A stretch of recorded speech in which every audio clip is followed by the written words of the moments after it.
Happy Monday, or Tuesday. If I haven't edited this today, you might see it tomorrow. I always say, anytime your service member leaves is when things are going to break, go wrong, just create more problems for you than there needs to be. And boy, oh boy, has that truly happened this time. And I told Tim before he left, and I was like, let's see what's going to happen this time, because it's just always kind of a surprise. Do we have enough time for story time right now? It is 9:09 in the morning. I have to take Donut to the vet today. We have to go get her blood checked again because we took her about a month ago. She was officially diagnosed with hyperthyroidism, just like Tutu had. Let me see if I can put you guys up here on the flower canister. So we have to go back today and get that checked out and see if the medicine that we gave her has been helping. So, like I said, we took her about a month ago and she was officially diagnosed, and so we've got her on the methimazole, is that how you say it? The little pills once a day. Without like getting too deep into it, we were supposed to give her 2 a day, 1 in the morning, 1 at night. We started doing that, but she was having horrible side effects from it and throwing up and everything else. Not in her litter box and just like all over the house, and it was just a nightmare. So I cut that back to just 1, and so we're trying to find, I guess, like a daily routine to get her to be able to eat and then also keep it down, because she's been scarfing it, and that's what happens when you have hyperthyroidism. You get so hungry, and so she scarfs it and then she throws it up because she makes herself sick. So we're trying to figure out like the best pattern, you know, give her the pill at night and feed her in the morning, or feed her for dinner and then give her the pill before bed so she can sleep on it. If I can get this under control, which it's been working for the last few weeks, if I can get that under control though, I'm going to try to introduce the second pill again to try to like get her thyroid levels to where they're supposed to be. Today we're going back in to check and see where they're at, just with the 1 pill a day, and we're going to go from there. Hopefully we don't discover any more issues. But all that to say, that is at 10 o'clock. It's pretty close to the house, so I don't have to go far. But before I go, I wanted to get my chili together because this is what we're having today for dinner. I think most of you know, I've mentioned before that Story started this competitive dance thing, and so now she's got dance after school on Mondays and then on Saturdays also. So today's Monday, so I'm going to pick her up from school, we're going to come home, change, grab a snack, and then head out the door again and go to dance. So I'm not going to have time to do dinner, because if you missed our last video, Tim is not home. He is up in Wisconsin right now going through a school. I'm just going to say that. I don't know exactly what it's called, but he's not here, so I don't have the help that I typically have.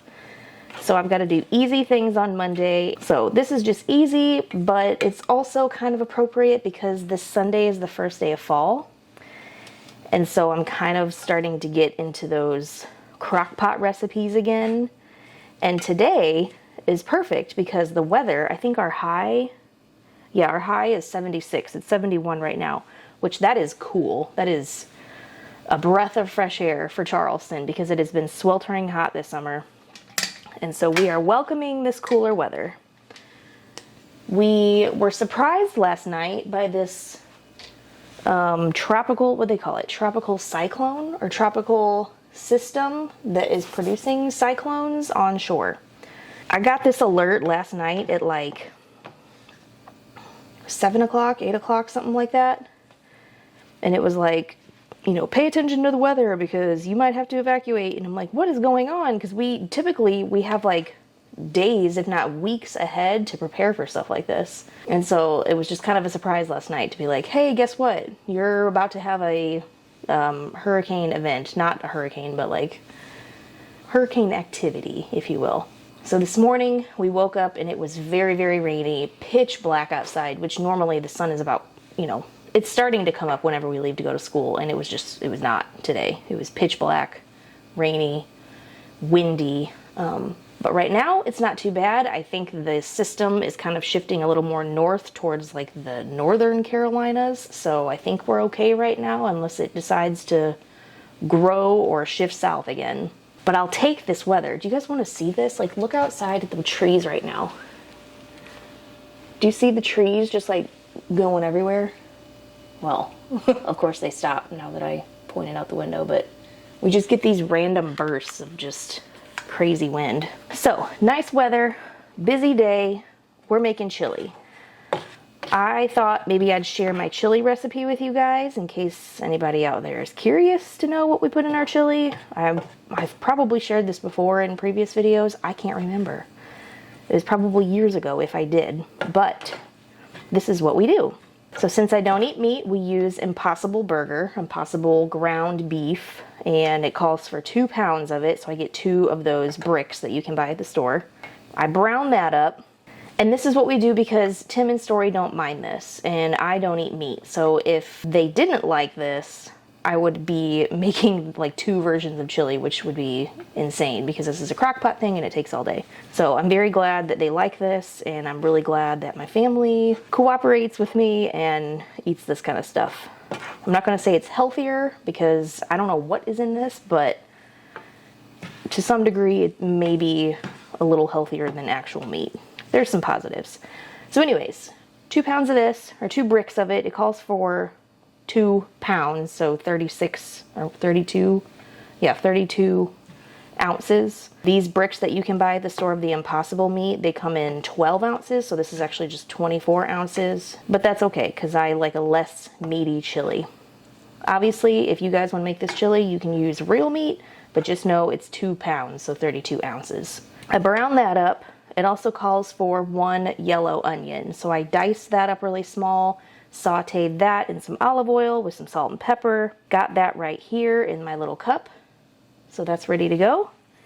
And then it also calls for a bunch of these seasonings. These are all the seasonings that I've pre-measured out, but the recipe calls for 2 tablespoons of chili powder, 1/2 teaspoon of ground coriander, 2.5 teaspoons of paprika, and 2 teaspoons of cumin. And then it also calls for, secret ingredient, 2 teaspoons of Hershey's unsweetened cocoa powder. I got chocolate in my chili.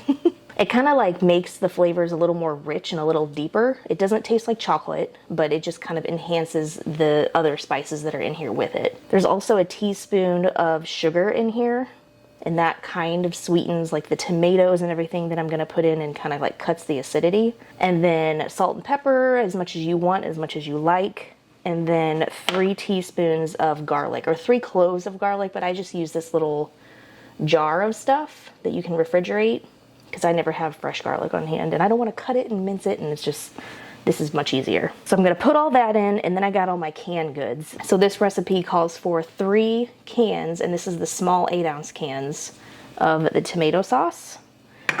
And then it calls for 1 can of light kidney beans, which is also called cannellini. And then 1 can of the dark kidney beans. It also calls for 2 of these, was this 14 ounce? 10 ounces. 10 ounces of the diced tomatoes with the green chilies, or rotel. It calls for 2 of these. Story doesn't like a lot of spice, and so I'm gonna just cut that in half and just do 1 can with the chilies and then 1 can of just like the plain diced tomatoes. If you like it spicier, you can get like the spicy rotel and swap that out. I would love that, but my family just does not. So I'm going to dump all this in the crock pot now, and I should have enough time to go get Donut and get her settled down and give her a treat, get her in her little carrier. I have these little spoons. This isn't quite a teaspoon. It's Story's little, it's like a child size spoon. But I love this because it's perfect for measuring like teaspoons of seasonings and things like this. So this is what I use. I do 3 of these. And they're not like heaping, because this isn't an overly garlic flavored chili, like about this much. 2.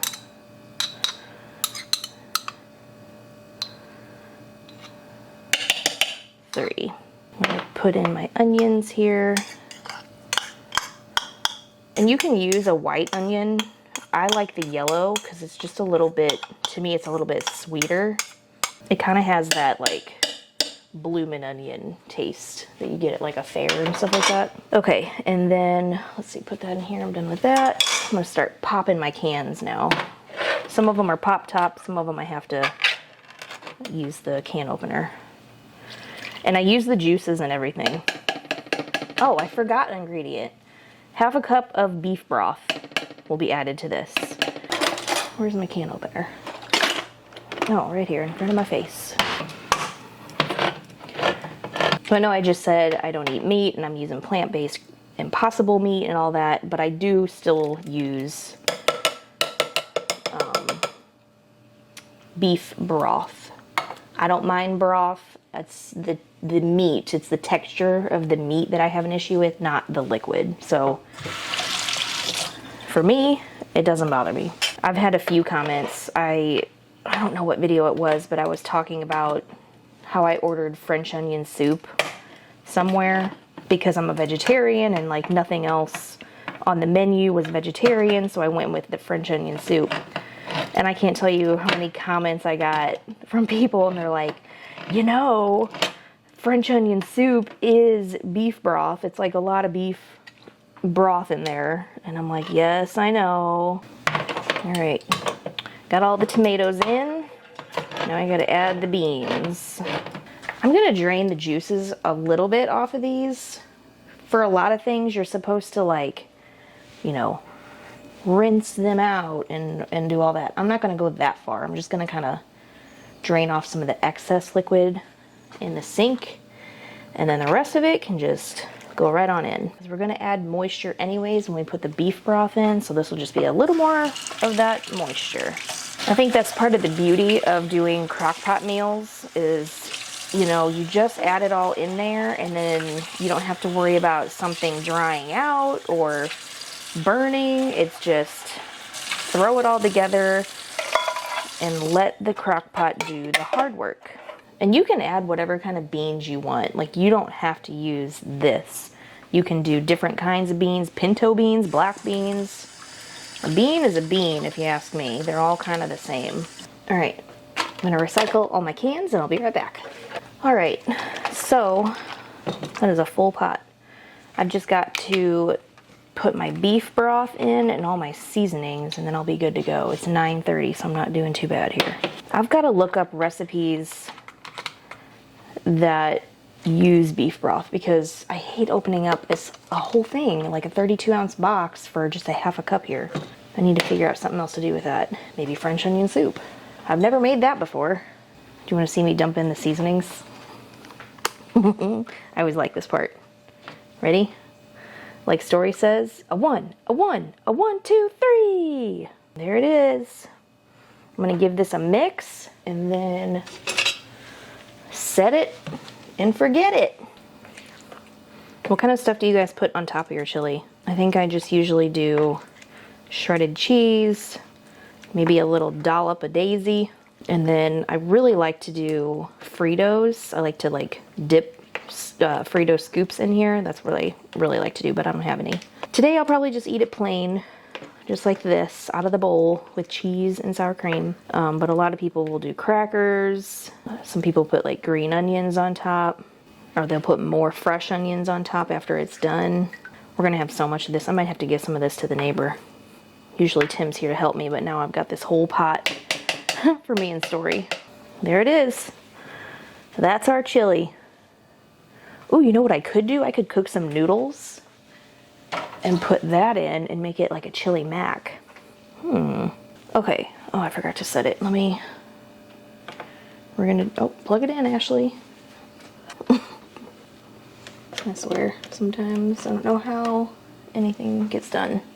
Select low.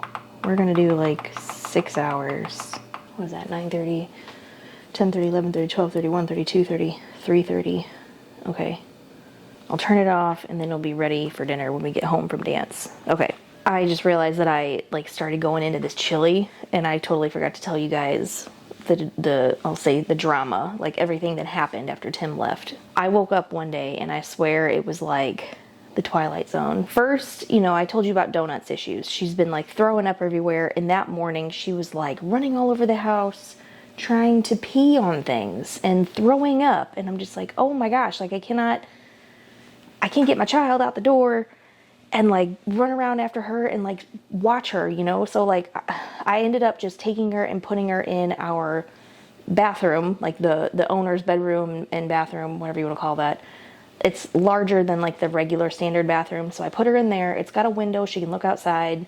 I put her litter box in there, put her food in there. So at least it's tile. If she has accidents and stuff, I can clean it up there. But like on this floor and carpets and rugs, no.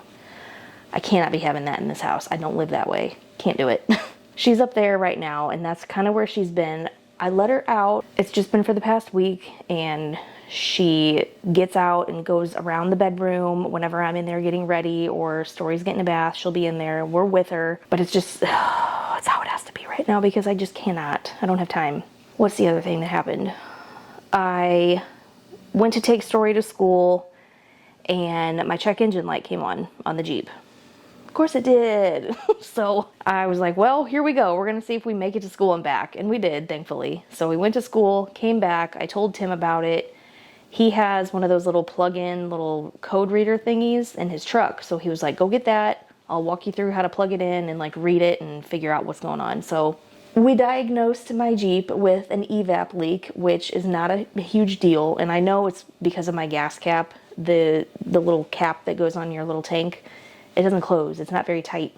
It never has been. It's one of those things that I've told the dealership every time I bring it in, I'm like, hey, can I get a new one? Or like the seal, it just like doesn't tighten. I click it 3 times, I push down on it, and it just won't tighten. And they're like, yeah, well, it's just kind of like, that's the kind of gas cap that you have, and that's just what it does. I'm like, okay. And they're like, well, we can give you a new one, but it's probably going to do the same thing. Okay, well, then I guess I'm just going to have evap leaks all the time. Whatever. Hope that doesn't ruin my Jeep. I mean, I've had the Jeep now since 2012, and that's just what it does. So it's annoying, but I'm glad it wasn't like a huge thing. So whatever. He walked me through how to like turn it off so it's off. It's not freaking me out anymore, so that's done. Oh, how did I forget? Story broke her finger. She went to school and she was playing on the playground, and she was pushing somebody else on the swing, and the way that she describes it is she would push somebody and her pinky finger hit the swing or something on the swing, and she heard it pop. And so I thought, okay, maybe she just like cracked a knuckle, like people do. Or maybe it just like pulled a muscle, or she like jammed it or something like that, because she wasn't crying and she wasn't whining about it, and it didn't look any different than her other pinky.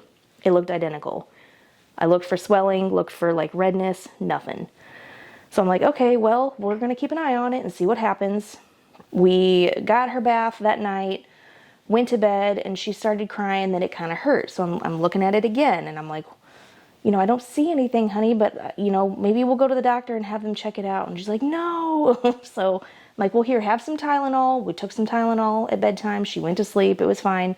Woke up the next morning, and she was completely fine. In between that bedtime and the next morning, I went to bed, right? I'm getting ready, brushing my teeth, doing all that.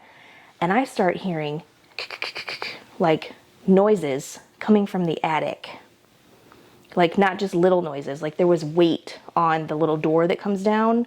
I could hear the metal hardware kind of like rubbing together. So I know there was like some weight on it. I think something's in our attic, or is and left and might come back. I don't know. I'm not quite sure. I haven't heard anything since then, but it freaked me out. So I've been Googling everything. I think I'm going to call like a humane like pest removal person to come check it out.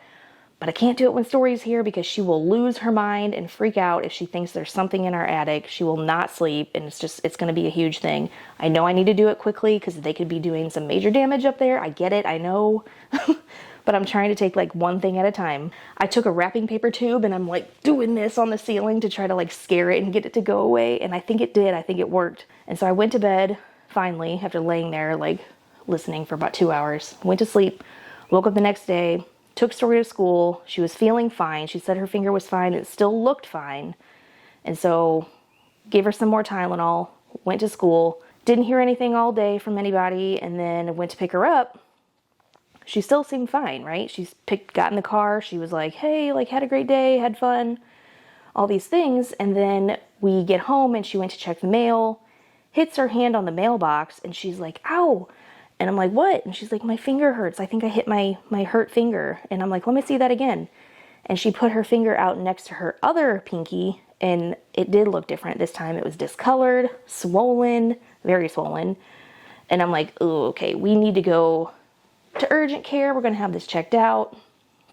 So we went over there, did that, and then they gave her an x-ray, and sure enough, she has a fractured pinky. Obviously, not a lot you can do with a finger, especially on a little child like her, so they gave her a little splint, and we have this, you know, this little medical gauze tape stuff that we're just kind of wrapping it with, and she's been wearing that now for, I guess it's been a week today, actually. Hopefully another week of it and she'll be okay. It'll heal on its own. The doctor didn't seem too concerned about it, but he did give us a recommendation for a pediatric orthopedic. Is that what it is? I never know the doctor names, but we can go there if we feel like we need to, but he said he didn't think that we would need to. So that happened. You name it, it's happened, right? Like, just light bulbs are going out everywhere you look. Like every 2 seconds another light bulb is out. I've caught a bug in the house. That's Tim's job typically. But now I've got to go. I've got 15 minutes to get over to the vet. I have to go capture the kitty. Donut. Hi, honey. Hi, baby. You're free for a minute. Yeah. I'm so sorry. I really hate this. I wish you could come out, but I just can't trust you. I can't. I don't know what you're going to do. There she is. There's Donut Baby. There she is. I know, you're going to hate this, but I promise I'm going to be with you the whole time. Okay? You're going to hate it, but we got to check you out. We got to get in this crazy little cat carrier again. Oh, look. I also put Halloween up. Because birthdays are over, Halloween is here. Okay. All right. I know. Go ahead. Go in. See, that's not too bad. Go ahead and get in. There she is. It wasn't too bad, right? Have I showed you guys her little RV before? There she is. Hi, Dodo. Hi, Dodo. Hi. Hi there. Okay, so that wasn't too terrible. She's in. She doesn't really put up too much of a fight going in there, thankfully. She just really, has major anxiety. So I'm sure the whole way there she'll be like panting, freaking out. Poor thing. I'm glad it's not a far drive. So I am probably going to turn this off, and the next portion of this is probably going to be on my phone because it's just easier to carry that around versus this. So see you in a minute. There she is, Donut. Kitty. I know. I'm so sorry. Let's go see your doctor. Okay, we made it. Let's go. Let's go. Oh, goodness. Come on. We made it. You want to get out? There we go. Now you got more space. You're being so brave. You're so brave. You're brave girl. You did it. Good job, Donut. What a good kitty. What a good kitty. Let's turn you around. You can come out. Come on. Come on. You're free. All right, so we have made it back home, and I'm sitting here reading all of this paperwork from the vet. But basically, Donut's levels, her thyroid levels, have gone down, which is good, but they are not where they need to be yet. And so we still need to attempt to get back to those 2 pills a day instead of the 1 that we're doing right now. I asked her what she thought about, because Donut when she's on the 2 pills, she has a hard time keeping her food down, and she's just having a lot of behavior issues. And I don't know if it's because, maybe it's just a change for her that she has to get used to, or, maybe her system had to get used to this medicine before she could, like, her body could handle it. If I start giving her the 2 pills again, how long can I go without her eating or, like, being able to keep her food down before I should get worried? Because I feel like once I start the 2 pills again, she's going to start rejecting food and all of that, because that's a symptom, lack of appetite and things like that. So she's like, I wouldn't really worry until, like, give her maybe 3 days or so. If she hasn't eaten, keep an eye on her, and then maybe, like, call and we'll figure something out, or maybe skip a dose or something like that. But we've really got to try to get her to that 2 pills a day to get her levels down where they need to be. Because if we can't, ultimately what happens is her heart will just fail. Like, her heart won't be able to handle it. And I definitely don't want that for her. But she's also so frail right now and so tiny that I just need her to eat. So that's where we're at. We have to go back again in 2 weeks and test it again and see if the 2 pills a day helps. $86 in 2 weeks, and I'm sure we'll have to go back again. That's another $86. This is adding up. And I want to help my baby, but holy cow. What do you do in situations like this? I mean, people like us, we have insurance. Pets have insurance too, but I've never had pet insurance before, and I don't think I can go get insurance now with this, underlying issue when she's 13 years old. I don't know. I guess I need to look into something like that, because, like, what do people do? I don't know. But that's where we're at, and I've got about 30 minutes here before I have to leave and go get Story and pick her up, and we're going to come back home, and then we'll turn around and leave again to go to dance. On a positive note, when we came back home from the vet, the house smelled so good. It smells like chili in here. The windows are open, so the breeze from the tropical system, it's coming through, and it just feels like fall. Like the first few days of fall and, like, lower temps and this kind of weather, it just kind of, I don't know, makes me ready for, like, a new season, like a change. I have a few minutes, so I think I'm going to go get the laundry out of the dryer and fold it really quick, because I don't know if I'm going to have time whenever we get back from dance tonight, before we have to get into the bath and bedtime and everything. So I'm going to go do that really quick before we leave. I don't think I'm going to be able to film anymore. I think what I'm going to do is end it here, and then I'm going to take this and my computer to dance, and then I'll edit in the car while she's at practice. That's the plan.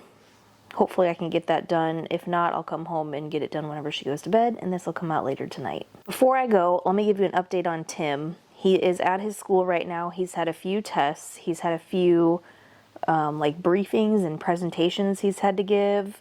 He took this really hard test yesterday, and he got his grade back from that, and he got an 80, which is pretty good. It's not like an A, but it's, 70 is passing, 80 is better. So, at this point, we just want him to pass and come home. So he's doing really well. He's starting something new today, and they'll test on it, I think, in 3 days. And then he'll have a few more of those, and then hopefully, if he passes everything, he'll get to graduate and then come home very soon. So that will be exciting. I'll try to talk to him and see if he can take any, footage or, kind of talk to us about what's going on. Maybe I'll try to do an update with him for next week's video. He is very busy though, so I don't know what he's going to be able to show us, but I'm going to check. I'm going to see. Okay, I'm going to head out of here. Thank you guys so much for hanging out with me this morning and making chili with me in the kitchen. And thanks for going with me to the vet to take Donut to get her checkup. I hope everybody enjoys their week, and we will see you on the next one.